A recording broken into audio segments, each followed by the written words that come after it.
So hello mga coins, mapagpalang araw po sa ating lahat. So yun, maraming salamat nga po pala sa mga nakapanood po ng ating last content. So ito po yun. So yan mga coins, tumalakay po yun dun sa ating barya na sobrang solid yun. So yan mga coins kung meron kayong mga isasubmit na barya, so ipasa nyo lang po sa ating FB account. So hindi po tayo pwede o maaaring magpasa dito sa ating YouTube account. Siyempre, pwede tayo mag-comment but hindi tayo pwede magpakita o magpasa ng ng picture dito sa ating YouTube channel. So yun mga coins, medyo hindi tayo nakagawa ng content. So mga ilang araw tayo hindi nakagawa ng content kasi medyo yun, busy kasi tayo. Siyempre alam niyo naman po, sabi ko na nga po sa inyo na meron tayong work. Yan. So yun mga coins update ko lang po kayo dun sa ating 2009 na hinahanap pa rin. So yun, i-up natin yung price niya. So sana mahanap ko na tong die na to. So bakit marami nagkakamaling magpasa o mag-submit sa atin ng barya?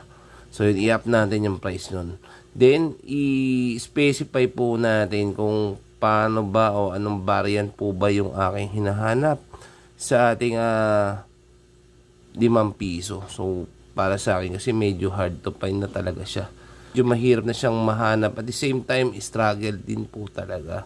So yun mga guys, talakayin natin kung paano natin malalaman o makikita kung paano o anong itsura ng variant na yun. So, wag lang tayong tumingin sa year lang ng barya. So, panoorin nyo pong mabuti mga coins yung content po natin na sa ganon malaman po natin kung ano po yung sinasabi kong die. Kasi marami sa atin nagpapasa ng 2009. So, may iba't ibang uri or iba't ibang klase po yung 2009 po na yan. Yan. So, panoorin nyo po, tapusin po natin, panoorin po natin mabuti yung content. Mga kaisa, para hindi po tayo mahirapang hanapin o magpasa tayo ng barya sa FB account ko. So magbibigay din po tayo dito ng ng kung saan niyo po pwedeng ipasa yung barya na kung meron kayo, kung merong 2009 po kayo na hinahanap po natin. So kung natin masyadong patagalin, pahabain. So tara, let's go.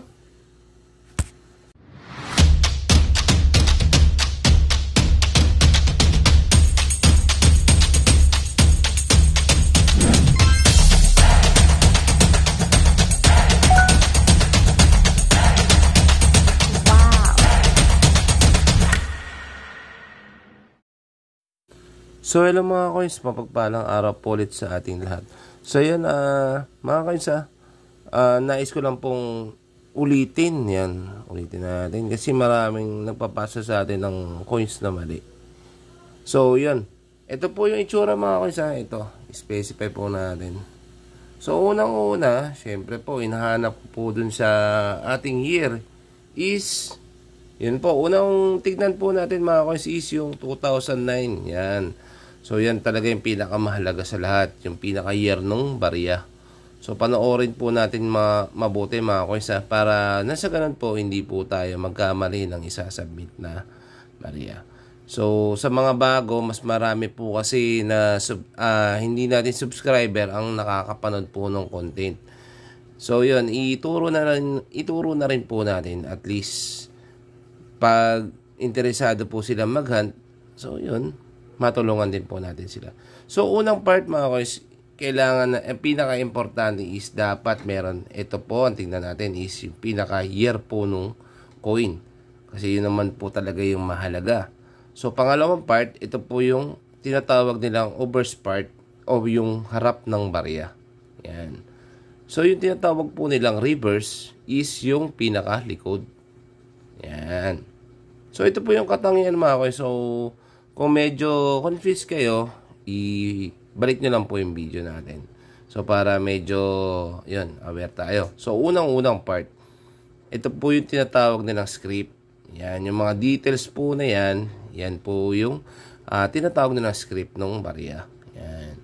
So, ito po yung tinatawag natin na cogwheel. So, ito po yung parang gear na to. Ito po yung cogwheel.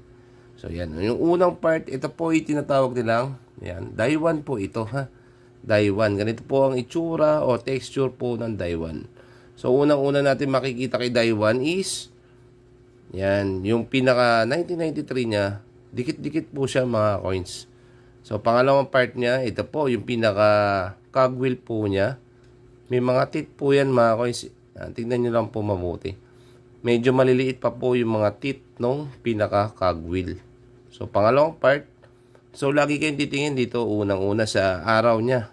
Ito yung sun rays niya, yung pinakabukan ng araw. Then, yung pinaka 1993. Cogwheel, yung mga script. Yan. Ito po yung Daiwan na mga kuys, ha. So, focus natin. Yan. Yan natin. Yan. So, ito yung itsura ng ating Daiwan. Yan.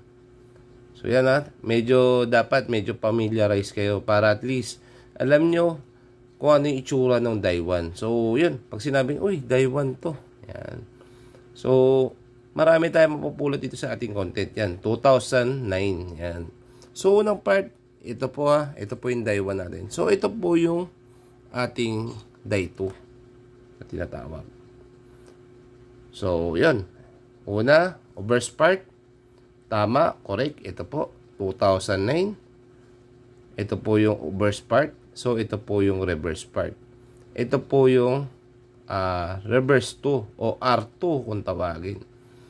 So, pangalawa yung mapapansin mga coins is, sabi ko nga po sa inyo, tingnan nyo yung first part. So, balik nyo lang po dun sa ating Dai 1. So, ito yung Dai 2 natin.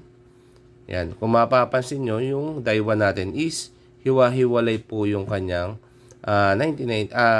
Ito po, hiwa-hiwalay po yung 1993 ni Dai 2. So, yung Dai 1 po natin is dikit-dikit. At the same time, medyo maliliit po siya. Yung pinaka-script mga coins, tingnan nyo mabuti. Yung script nung Dai 1 natin and Dai 2. Then, second part, tignan nyo po yung kanyang cogwheel. So, kung makikita nyo po, yung pinaka-cogwheel po niya is medyo labas na po yung teeth. So, kung mapapansin po ninyo, yung sun rays niya po is almost same lang po. Walang pinagkaiba, walang pinagbago. So, parehas pa rin. So, yung pinaka-bangko central niya, medyo lumaki lang po siya ng konti o medyo kumapal ng konti. So, ito yung natin na comparison do sa ating Dai 1. So, ito po yung Dai 1 natin, mga coins. So, yun. Unang-unang part natin tingnan is ito po. Yung 1993 spot. Yan. So, natin. Yan. Timplay natin yung pinaka niya. So, sa 1993 spot mga coins, makikita nyo kagad. Yung nasa baba natin, yun po yung tinatawag natin na Dai 1. And yung nasa ibabaw po, yung Dai 2. Yan So, pangalawang part, yung gaya nga po ng aking sinasabi, yung pinaka-cogwheel po niya. Yan. So, medyo malabo yata. So, nawala yung kulay yan. Para medyo aware din. So, yan, medyo na-interrupt yung natin, naputol. So, yan, para medyo aware nga po tayo. Then, ito, tingnan nyo mabuti mga coins. So, bukod dito sa sun rays natin, mapapansin po ninyo. So, wala nag-iba. So, mapapansin nyo yung sun rays natin. Ito po yung Dai 1 Ito yung Dai 1 mga coins, ito yung Dai 2. So, yung hinahanap natin mga coins is yung Dai 3. So, itakal natin din yan dito. Kasi yun po talaga yung pinaka-hinahanap po natin na variant. Yan. So, ito po yung Dai 1. So, yun, tingnan nyo po. Unang-una yung 1993 na makikita nyo po dyan yung pagkakaiba po niya kagad. So, magkakadikit siya, magkakalayo. Then, yung medyo lumalabo. Yan. Mas maganda yung medyo ganito. Yan. Dim lang siya. Then, yung pinaka-cogwheel niya, makikita po ninyo, yung teeth ng cogwheel ng Dai 1 natin is wala talaga. Yung pangalawa, yan. Medyo lumabas na po yung teeth niya. So, yan. Kita niyo po agad. Ito po yung hinahanap natin mga kaysa. Yung reverse, yung pinakalikod. So, wag tayong titingin lang dun sa obverse o yung pinakaharap. So, sa likod po tayo tumingin. So, ito po yung tinatawag ko na, tinatawag po natin na die 1 and die 2. So, balikan nyo lang kung medyo confused kayo, ha. Die 1, die 2. So, mapapansin po ninyo, dito po sa ating frame. Yan natin, liwanagan natin. Yan. So, sa ating frame, kung mapapansin nyo mga coins, meron tayong die 1, meron tayong die 2, and meron tayong die 3. So, ito po yung wala tayo. So, yun po yung aking bibilihin. So, mamaya, ipaliwanag natin kung ano yung itsura ng die 3. Reverse, reverse die 3. 2009 reverse die 1. Yung una natin pinakita, reverse die 2, and ito yung reverse die 3. So, may tinatawag din tayo mga kuis na reverse die 4. So, pupunta tayo dito sa part na to, reverse die 4. So, ito po yung reverse die 4, So, yun, medyo confusing na rin, Yung iba kasi medyo nalilito talaga sa mga reverse na yan. So, yan, unang-una natin titignan. Ganun pa rin po. Yung obverse part, 2009. And yung reverse part, syempre. So, kung mapapansin nyo, yung kanina, yung pinaka-sun po, kaya po na kasi sinasabi, yung pinaka-sun is, yung pinaka-rays niya, yung pinaka-kamay nung araw natin is, kapos na po. Yan, short na po. So, kung mapapansin nyo, yung die 1 at die 2 natin, so, ito po yung ating die 2, kita nyo po. Yung pinakasan niya is, umabot dito sa ating cogwheel. Yan. So, ito yung tinatawag nila na die 4. Yan. Mapapansin nyo yung kamay nung araw, is kapos. Then, yung pinaka-bilog nung 1993 niya. Siyempre, magkaiba yan mga coins. Yan, So, ito yung die 1 natin. Yan. Yung pinakabilog, makikita niyo po kagad is, yan, pinakabilog ng 1993 niya is malayo din po talaga. So, ito yung die 1, ito yung die 4. Then, yung sun rays niya, yan, kapos. Kapos siya mga coins. Hindi katulad nito. Ito yung die 1 natin. Ayan, mas sharper siya. Ayan. Sagad halos. So, ito, yan, kinapos po yung pinaka sun rays po niya. So, ito po yung die 4 mga coins, Ito po yung die 2. Die 2 natin. So, yan. Makikita nyo po kagad. Then, yung pinakabilog ng 1993 is mas malawak po yung pinakabilog niya. So, ito naman po, mga coins, yung tinalakay din natin. Ito po yung tinatawag ko na tin na 2009 na die 4. Yan. So, yan. So, una natin mapapansin, yan. Yan. 2009. Then, mas thinner siya mga coins compare dito. So, makikita nyo, kapos din siya mga coins. Medyo lumalabo po ang ating video. Yan. Tingnan nyo po mabuti. Kapos po yung kanyang sun rays pa rin. Yan. Pero mas thinner po siya dito sa ating barya. Yan. Yan, Di po ba? Mas thinner po siya mga guys. Kung tingnan nyo mabuti. Alam ko naman matitigas yung mga mata niya. Yan. Din yung pinaka 1993 niya. Makikita nyo. Medyo magkaiba po talaga. Yan. So, ito po yung tinatawag ko na thinner. Yan. Then, makikita nyo naman po, pangalawa is yung kanyang inner rim. So, ito po mga kunis yung inner rim. Ito yung outer. Inner, outer. So, mas makapal siya ng konti. Yan, medyo dikit. May allowance. Makikita nyo naman po kagad. Yan. So, tingnan natin yung year. 2009 po yan. Yan. So, ano bang itsura nung sinasabi ko o bibilhin ko na die 3. Yan. So ito po. So ito ay isang paghahalimbawa ng isang die 3. So since wala po ako nun, so ito po yung reverse die 3. Yan. So unang-una nyo mapapansin mga boss. Tignan nyo una ha, yung pinaka 1993 nya. Tapos yung inner rim niya mga coins is mas bolder, mas makapal, mas mataba. Yan. So yung mga script niya is mas mataba rin po. So kumuha po tayo ng isang comparison. So ito po yung dito natin mga coins. So unang-una nyo makikita. Yan. Yung inner rim niya, kung mapapansin nyo, mas bolder. Pangalawa, yung mga letters niya, mas bolder na rin po. So, liwanagan natin yung pagsipat. Yan. Mas bolder na rin po. Yan. Yan. Mapapansin nyo po kaagad. Yan. So, ito po, yung die 2, ito po yung die 3. So, yan. Titigan po natin mabuti kung ano yung itsura ng ating die 3. Yan. Huwag po kayo malilito dyan, ha. Unang-una niyang titignan mga boys para hindi kayo malito. Tip. Yung inner rim niya, makapal. Dikit. Yan na po. Diyan pa lang mga boys. Hindi na kayo malilito. So, dapat makapal, bolder, dikit. So, tingnan natin dito sa ating die 4. Yan. Yan. Mapapansin nyo kaagad yung pinagkaiba. Yan. Mas thinner, mas bolder.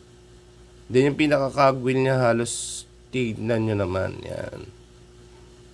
Tapos ito, pinaka-script, kita nyo naman dikit na dikit. Mas bolder din po yung mga letra. So, ito po yung die 3 na hinahanap ko po. Na pwede ko sa inyong bilhin ng 1,500. So, yun. Inangat na po natin yung price sa 1,500. Nasa ganon, medyo sipagin po tayo. Yung last content natin nasa 1,200. 1,200 ko lang siya binili. Yung unang-una talaga nasa 1,000. Then, tinasa natin ng konti. Yun. Nasa 1,500 each. So, yun. Kung meron kayo mga coins, so, balikan nyo pong mabuti yung content. Yan na. Unang-una, tignan nyo po yung overspart part. So, 2009, die 3. So, kung mapapansin po ninyo dito sa ating frame, is missing spot pa rin po yan. So, wala po tayong ganyan. So, ako, bilang isang collector, naghahanap po tayo ng ganyang variant ng barya. So, ipasa nyo po sa akin. So, saan nyo po ba pwedeng ipasa? So, definitely, hindi po dito sa ating YouTube. So, ipapasa po natin dun sa ating FB account. So, saan po ba natin pwedeng makita yung aking FB account? So, eto po. Yan. So, yan. I-screenshot po natin yung comment po natin, mga coins. Yun yung unang part. So, bakit ko nga po ba pinapa-screenshot yung mga comment po ninyo? Kasi po, para makilala ko rin po kayo personally. Yan, yung unang natin. So, syempre, mas maganda o much better makilala ko po kayo. Para na sa ganon, syempre, gaya nga po na sinasabi ko, lagi. So, mas maganda kung yung FB account na gagamitin po ninyo na pang-message sa akin is legit din po. Kasi yun pong FB account na aking plinash dun sa ating screen is legit po yan. Nakita nyo naman po, 6K followers po tayo. So, may mga content din po tayo dyan sa FB na about coins. So, yan na mga coins ha. Kung meron kayo yan, nung barya na aking hinahanap na die 3, so 1,500 ko, pwedeng bilhin po yun sa inyo. Yan ha, maliwanag po yan. Die 3 na 2009. Yan. So, malinaw po yan mga coins. So, yan mga coins ha. Kung meron kayo noon, submit nyo po sa akin. Kung medyo nalilito kayo, balikan nyo po yung ating video. Yan. So, sa mga variant po ng 2009, Yan lang po na die 3 yung masasabi ko na medyo pricey at rare. So yung tin part na 2009 na die 4, siguro possible na may maglalabasan pang ganun. So yung 2009 na die 3, yun yung masasabi ko na medyo mahirap na rin siyang mahanap. So yun na mga coins ha. Kung meron kayo nun, submit nyo po sa ating FB account. So yun, maraming salamat sa mga nakapanood, sa mga nalilito, sa mga bago pa lang. So balikan nyo lang po yung content natin, ha? So ito po yung mga nag-comment po ng ating last content. So ito po, yan. So yun, maraming salamat po dun sa mga solid subscriber po natin. Lalo na sila Bossing Oriel, sila Bossing Soliman ba? Or sila Sir Frederick Villar. So marami tayong mga bossing dyan na solid subscriber natin. Sila Sir Allen, sila Sir Jess. Yan. So marami tayong mga solid subscriber dyan. So maraming salamat sa mga hindi ko nabanggit. Sila Sir Roland. Yan, magkaka-rhyme na yung mga pangalan nila. So yun, maraming thank you mga koy sa pagsuporta po ninyo sa ating YouTube channel. So ito, possible baka iakit na natin to kasi natapos na natin tong Barret. Ay, hindi po pala na natin natatakal tong mga commemorative coins. So siguro baka sa mga susunod itakal na natin to para may iakit ko na kasi medyo nagkakagulo-gulo na rin. So yun mga koy thank you sa panonood po ninyo. So yan sa mga basher natin diyan, yan. Siyempre hindi naman po mawawala talaga yan eh. So yan, okay lang, mag-bash kayo. I-message nyo lang ako mga koys kung meron kayo niyan. Yan, PM nyo lang po sa akin. So yan, kita-kits sa mga susunod na content. And yun, kung meron kayo ng coins na sinasabi ko, ito, die 3 na 2009. So PM nyo po sa akin. Submit nyo po sa akin yung screenshot ng comment po ninyo para makilala ko po kayo na nanggaling po kayo dito sa ating YouTube channel. Yun. So yun, thank you mga koys. Kita-kits sa mga susunod na content and God bless us all. Bye bye.